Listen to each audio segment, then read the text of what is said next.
Welcome to the Childcare Revolution Podcast, where we talk about all things childcare. Hi, I'm Stephanie. Hi, I'm Tegan.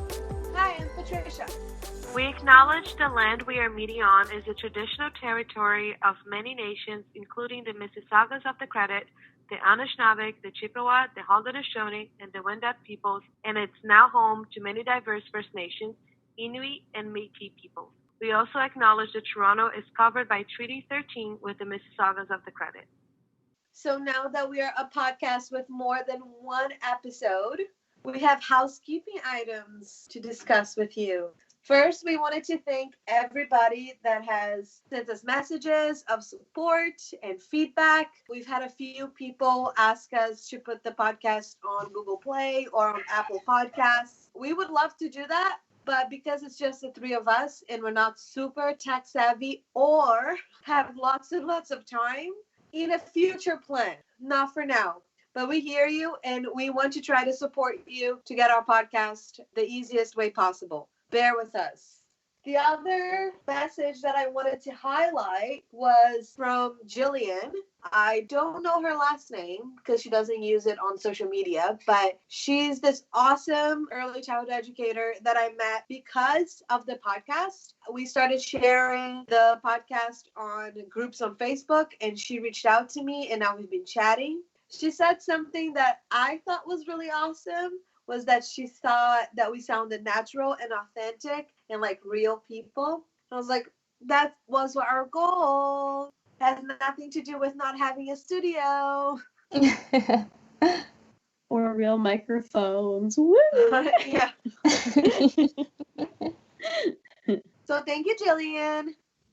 Another piece of housekeeping. Our podcast is on this month's issue of Connections, the online magazine / newsletter that the College of ECEs puts out. And they interviewed Stephanie and I because Tegan is not yet an RECE, but very soon. And it was really cool to see that because it is giving visibility to advocates, especially in the realm of the college, because I feel like they don't talk about advocacy enough because that's not their role, their regulatory body. And I think that's it for housekeeping, girls. That sounds about right. Now we can get started on our topic for the day. And today we're going to be talking about the day in the life of an early childhood educator. So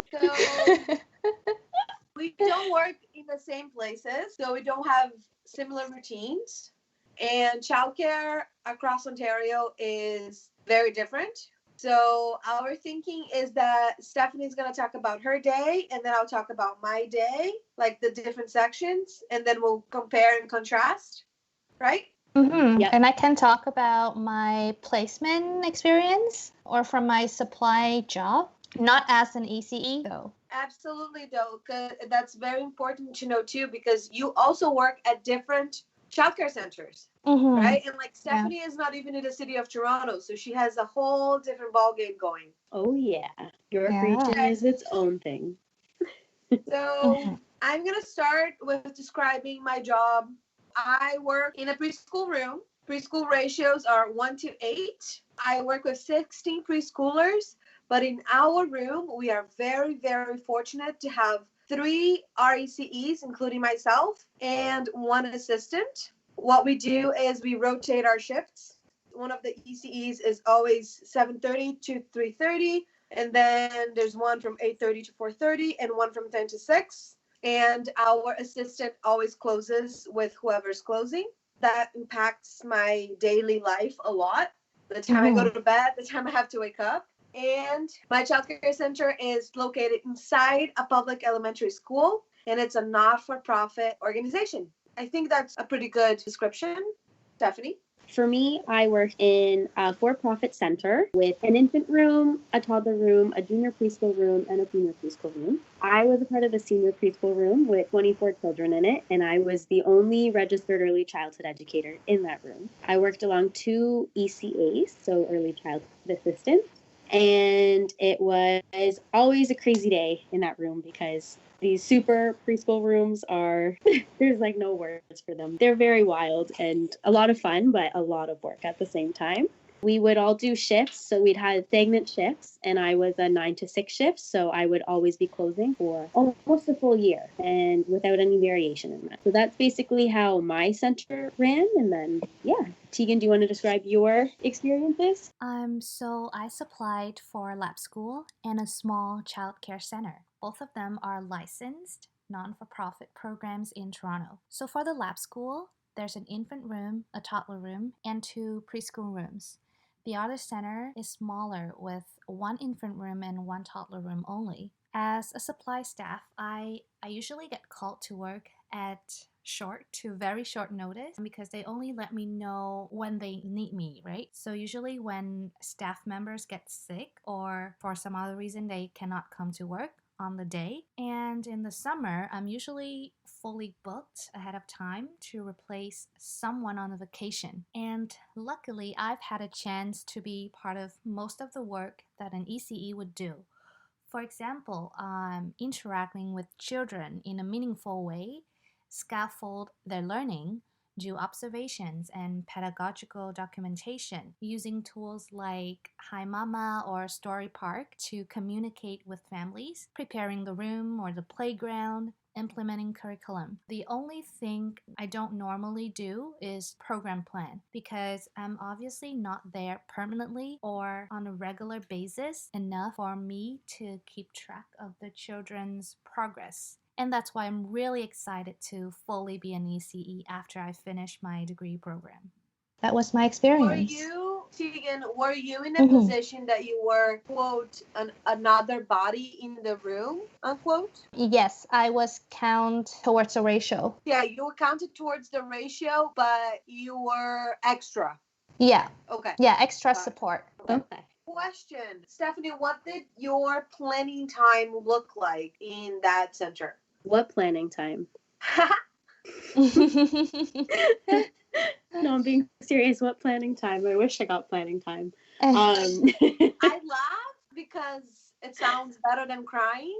But I think that a lot of educators are going to relate to your side of the story more than mine, because at my childcare center, except for summer and PA days and like March break, whenever school's not there, we have 1 hour of planning time every day with our team. Wow, that's really good. Basically, what they do is we all take our lunch until 2:00, like staggering lunches because we need to keep ratios. But then at 2:00, an assistant from another age group comes and covers nap time with our assistant. And then all the RECEs are at our programming room, which is the school age room that's not being used because kids are in school. And those are also the times that they have our staff meetings or our workshops. My childcare center is very focused on supporting us with our CPL and with the requirements from the college. Like they cover cost of workshops, or even if you want to take like a college course, they can cover part of that. They got people from the first aid training to come in and do the training with us during our programming time so that we didn't have to all go out and do it. So that's pretty cool too. Really amazing. Yeah. With all of that time. My dream, my goal in my career is for every childcare center to be like that or better. Of course, You know? yeah. That's the dream. That's definitely the dream. For that to be the standard. Do you two have a staff room where you can take your breaks and lunch, like a dedicated space? With my first center that I was at, we switched management halfway when I was working there. So basically, first management, there was no staff room. It was basically the supervisor's office, and we all just hung out in there with her, which was not necessarily good for her because she had work to do and we were on our break. Luckily, I lived close enough, so I just basically went home every day. And then... Was it licensed? Yes, it was licensed. Okay. And then it could count as a staff room because there was like a big old couch in it. So it could technically count as a staff room. Yeah. Yeah. Debatable. Oh, I can't wait to go through all the loopholes one day with you guys. And then once a different management took over, they actually created us a staff room. So it was no longer an office. It was actually a staff room. They bought us new recliner chairs, painted it nicely, and like they tried their best to keep as much of the supplies out of the room. So it was just mostly dedicated to staff away time during their breaks, which was really awesome. Do you mean supply staff or supplies like materials? Like materials, like supplies, like just so that people weren't always going in and out, disrupting like those who were off on their break. That's segregation. Like no supplies in our staff room. We didn't have supplies. There was no supply staff. Yeah, we don't have a That's lot of another supply staff. issue.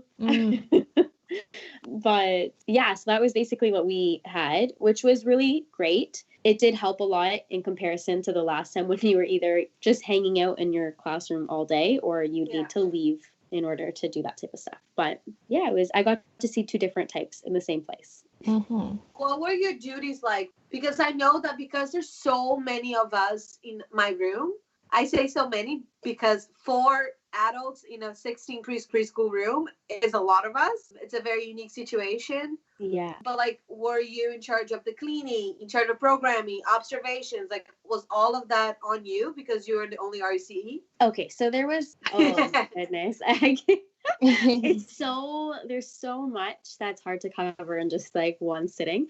But basically in my room, we were technically supposed to have 2 RACEs. That didn't always happen. Someone might have been chief directed or there might have been an EC, but there was a lot of staff switching around. So basically what we were in charge of was to clean the whole classroom. Yeah. Like not including like the usual cleaning up after lunch, sanitizing the toys, like end of the day, vacuuming the whole room, mopping the whole room, cleaning a 3 toilet, 3 sink washroom. That is absurd. Oh, wow. Yes. Yeah. And taking out the garbage. It was just insane. And I was doing the closing shift. So guess who that all landed on?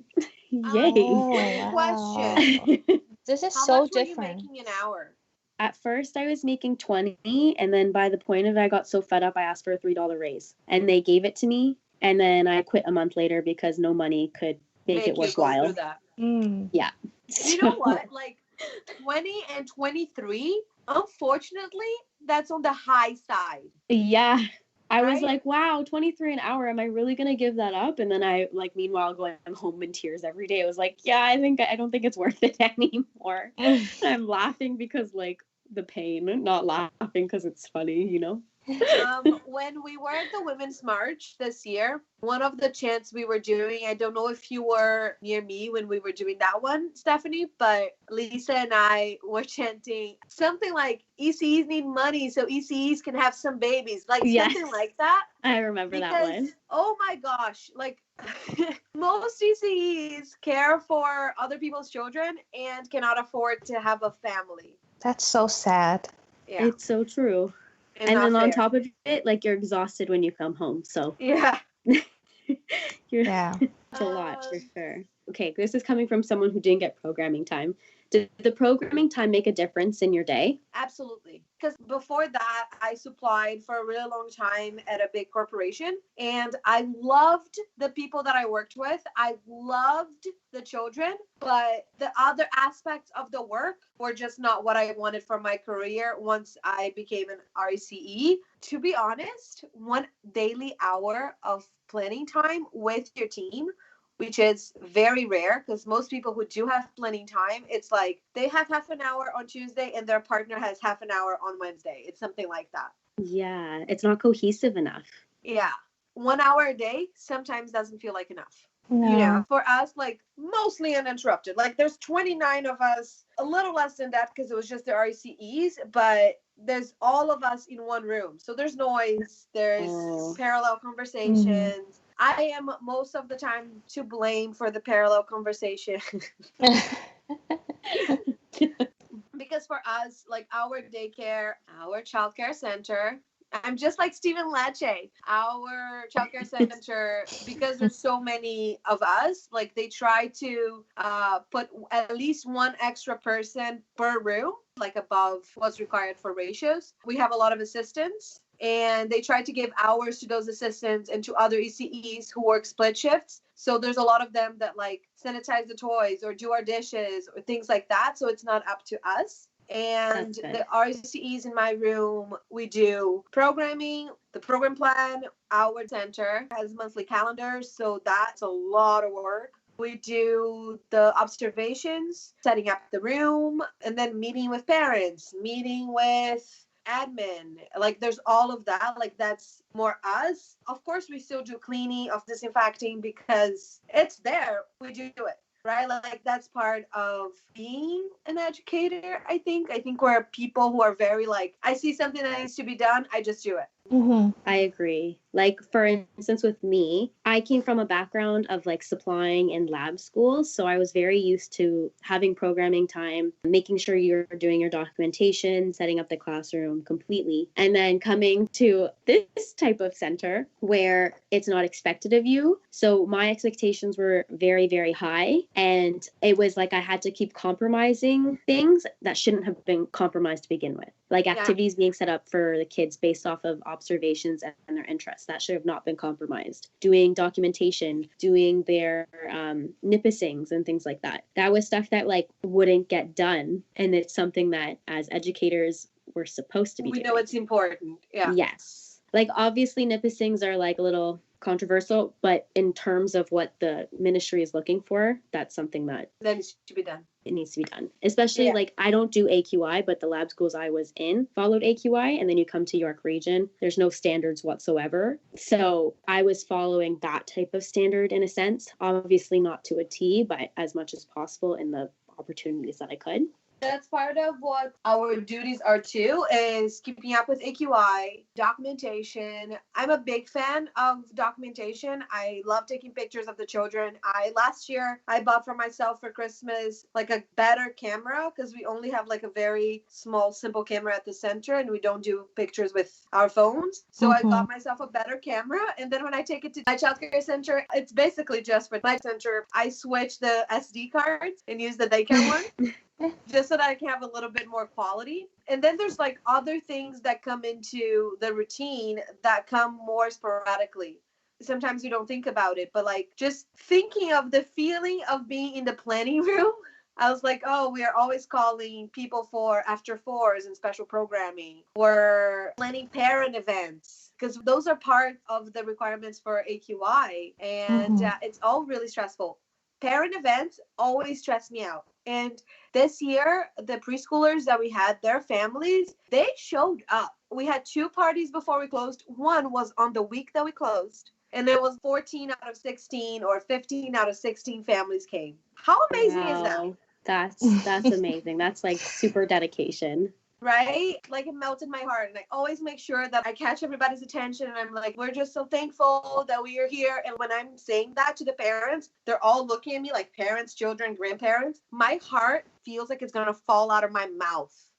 Because I'm not used to having that many grown-ups looking at me.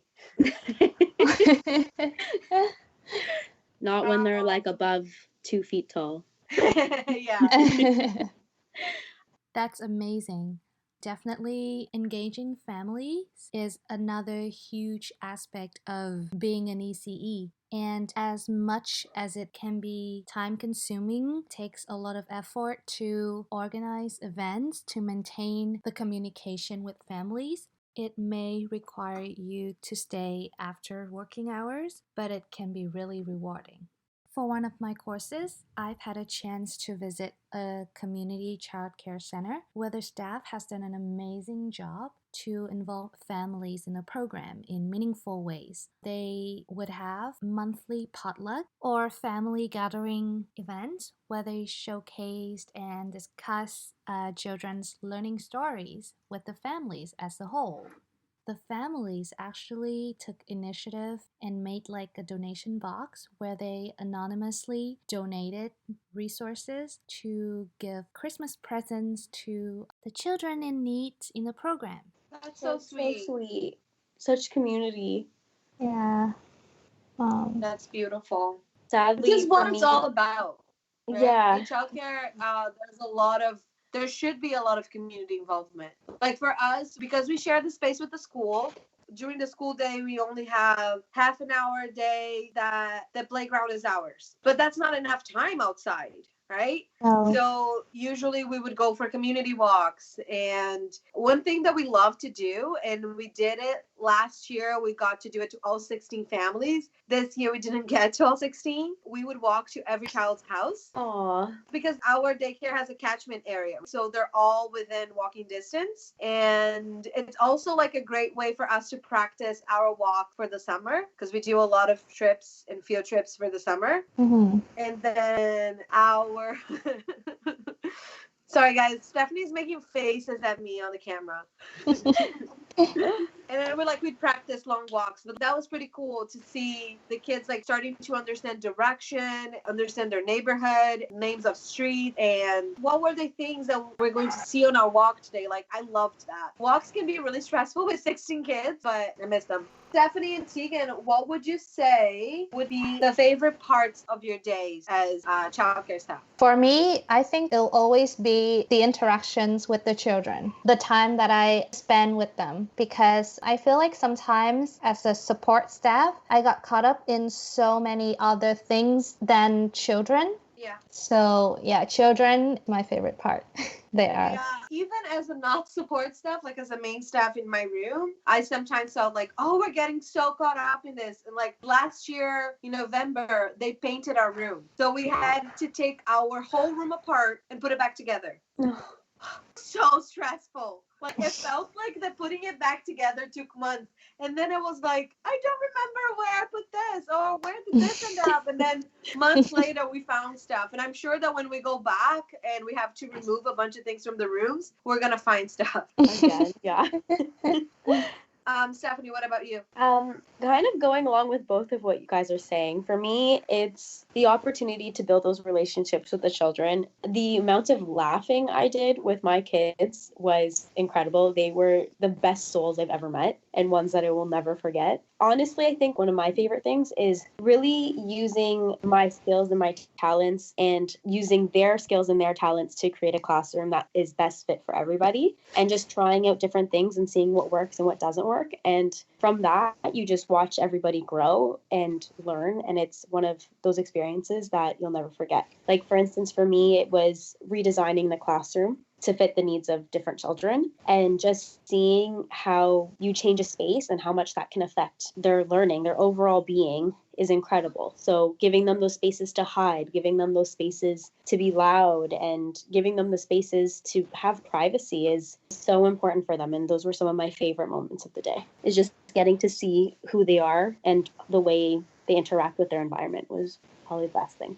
I feel like it's also like a childcare environment is a living thing, right? Yes. And you have to like feed it, and you have to entertain it, and you have to tweak it and educate it and discipline it. Like our Let it room, be. let it make its mistakes. Yeah. Because you're not cleaning your let room it by be. yourself. Right? Like, there were at least 3 other adults with me, but we also always got input from other staff who have more experience and have things to contribute. We have the input from our resource consultant, from our manager, from our supervisor. Like, all of those things factor into it. But our room, we do placemats for lunch. The placemats are just like a picture of the kids with their name, and it's laminated so that they know where they're going to sit. And they're not super rigid, but we do tweak who sits where depending on how lunch is going. And it's pretty interesting when someone has been sitting at a certain table for a really long time, and all of a sudden, because someone is away at the other table, that child changes. Oh, what? I'm sitting at Patricia? What? Like, it's a whole big thing. Children are hilarious. Oh my goodness, they're so funny. They're Just so funny. There's so many stories, and like, you can't even articulate them, because sometimes it was just a feeling that you had with them that you could just be rolling on the floor of laughter. And it's not as funny when an adult tells it. No. But my favorite part of the day, I would have to say, is when we would come back from programming and our kids had been up from nap, had their snack, and they were waiting for their ECEs, right? They had been just with the assistants. And it doesn't matter if it's been 2 weeks that they've been in preschool, or 3 months or 6 months or whatever. They'd always be like, Patricia, where'd you go? And usually they would be like, Patricia, can we read a book? And it would be not like a circle that we have a larger group, but it would just be me and like 2-3 kids, maybe more join. And it's just so intimate. And I love reading out loud and practicing rhyming and rhythm and making them laugh and making funny voices. To me, that's always going to be my favorite part, especially if I'm leaving early. Leaving early, like we've been gone for a while now, and with the news of us possibly going back sometime in the near future, how are you guys feeling about this? Obviously, there's the side of me that it's like, give me my children back. I just want to be back. It doesn't matter. But that's not the rational part of me. And I know that that's not how it works. I also know that numbers of infection and things like that, they're down. They're getting under control because people have been staying home. So when we go back, we're going to see a spike in that, right? But that being said, I am not ready to go back. If they tell us that we're going back June 2nd or whenever the Monday was, I would feel very apprehensive and scared, because not for my health or anything like that. For the children's health, yes, especially because there's not enough knowledge on what it does to children's bodies, but also because what if there's a second wave? And what if that second wave can be avoided by us staying home for a couple more months? You know, like, are we going to drain all our resources in this first short isolation, and then when the second wave comes and we have to isolate again, there's no more resources? I don't know. I have lots of conflicting feelings, and that's just about going back. That's not even thinking about what the routine is going to be like. Yeah. Mm-hmm. There's so many things that could go right, could go wrong. Mm-hmm. And it's that unknowingness and not being prepared. And I don't know if we'll ever be prepared. No. Yeah.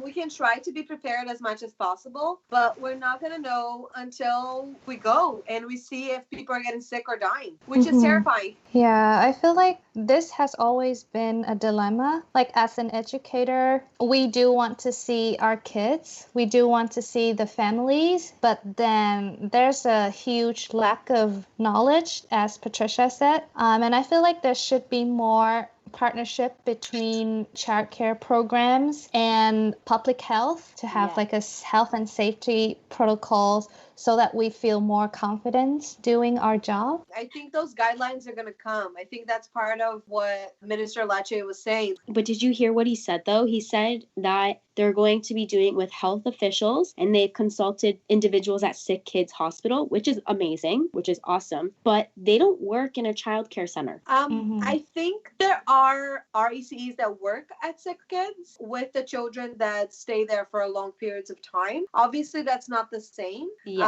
And my hope is that when they're coming up with these plans, they're consulting childcare workers or childcare experts, because I did this webinar today on regarding reopening and what public health and sanitation and whatever guidelines might look like. And pardon my French, but it was bullshit. Bullshit. Whoever wrote that did not think of childcare. I know that it's hard to think about what these policies and these procedures could look like because we haven't lived through this. But for us to reopen and to say all childcare centers can open now, even at less numbers, we need better guidance. And I think we'll have that eventually, but I don't know. I have lots of feelings. One, we need guidance now if we were already talking about reopening. And two, we need that guidance to be consulted by experts in early childhood education and care to make it feasible. And I'm also thinking of the working conditions of ECEs and other childcare staff who, as Stephanie said earlier, may not even have a proper space to rest. How can that be acceptable to their well-being, especially for ECEs who are required to be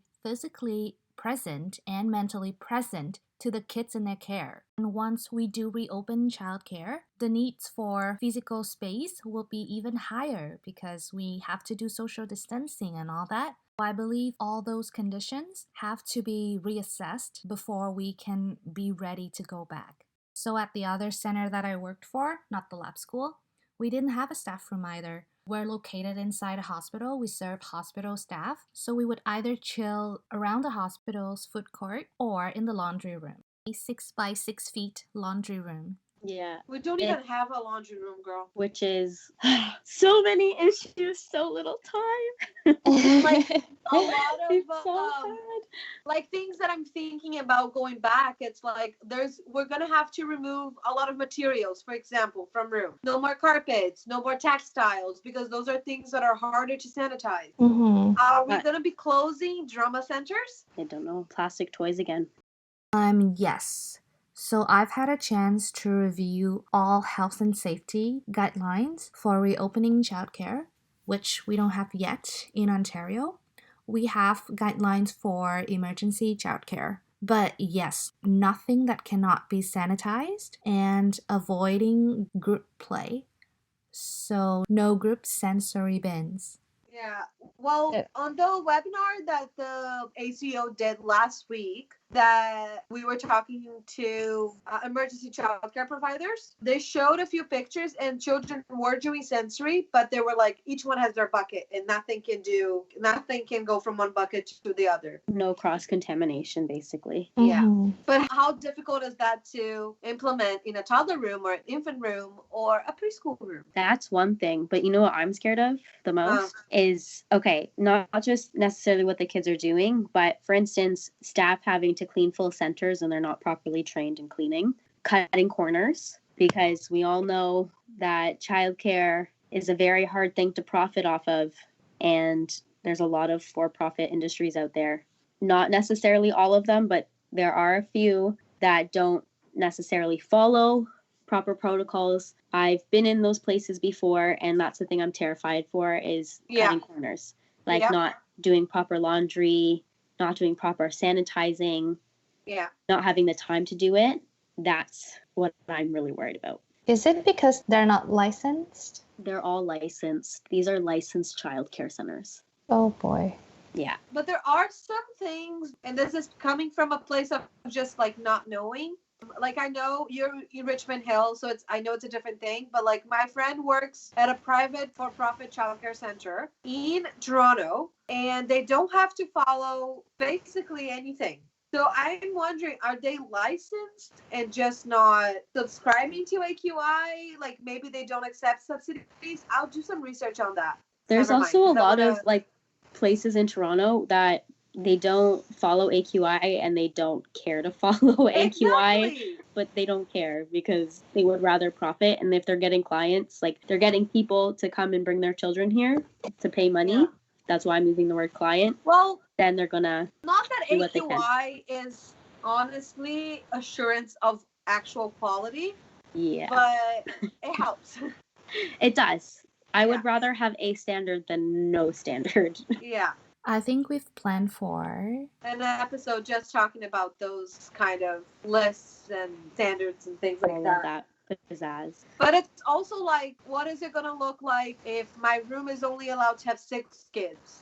I know that it wouldn't be us educators or even the centers that would make the decisions of how many children we get or who those children are going to be. But still, like, I worry because all my kids should have the right to come back if they want to. And if they don't, then we're not ready to open. You know? I think we'll leave it there. Yeah. And let it sit in everyone's imaginations, hopefully for the better. Just a quick game. If you had to guess a date for us to come back, what would you guess? I hope to God it is not June 2nd, but I have a feeling that it's going to be. I don't know. I have no idea. If they're gonna open more businesses than essential services, they'll need childcare. The economy cannot recover without childcare. Quality childcare. But you can't expect people not to be like in big crowds and whatever, but asking people to go back to work when they have to take the TTC. Oh, I'm going to swim in this Lake sea Ontario. Of people and... Oh, sorry. I'm going to swim in the sea of people called Line 2. To avoid everybody. Bring your bathing suit to work. Sorry, guys. I'm going to swim in the sea of people called Line 2, Bloor Danforth, and then I'm going to go hold your child. How is that safe? My guess is that we're going back in August, at least. That would be nice. You know why I don't think it's going to be June 2nd? Because What? I think that with just the little things that reopened, I think that cases are going to spike and they're going to be scared to open. The premier made it very clear that he doesn't want to risk children. He's talking about school-age children, but is he going to risk babies? Yes. Well, it was funny because they said they didn't want to risk children, but then they're going to open up summer camps and like be like other childcare options for people. And basically those are going to be the children that were in school. But now it's up to the early childhood educators to take care of and educate during the summer months and the month of school. But they're not sure if they're going to open day camps yet, right? Like They are planning on it as long as numbers are okay. They're like planning on opening aspect, but it's not sure if it's going to happen. Yes. So I don't know. There's a lot of, I think, mixed ideas, and I think sometimes they talk a little bit too much before they actually know what they're doing. That's my opinion. Yeah. Quote me on that one, because Like, if we think about even when we closed, they were like, oh, schools are going to close, but they didn't talk about childcare, not even childcare in schools. We had to like put pressure on them to make a announcement, to make a decision. And then again, it was up to the TDSB to close the childcare centers inside the schools, right? So anyways, I think that a lot of guessing that we can have, but none of that is going to be confirmed until we go back, right? Yep. Right now, I think as educators, what we can do is to keep raising our voice for the public to hear us, for the government to hear us, because our sector cannot go back to what it was before in order to keep children safe, to keep educators safe, and provide early childhood education at the same time. We shouldn't go back to the way we were before. No. We have leverage. Yep. Let's use it. Because ECE power. honestly, if they reopen and God forbid all of that, a child dies, they're toast, because I don't think anybody will let that go.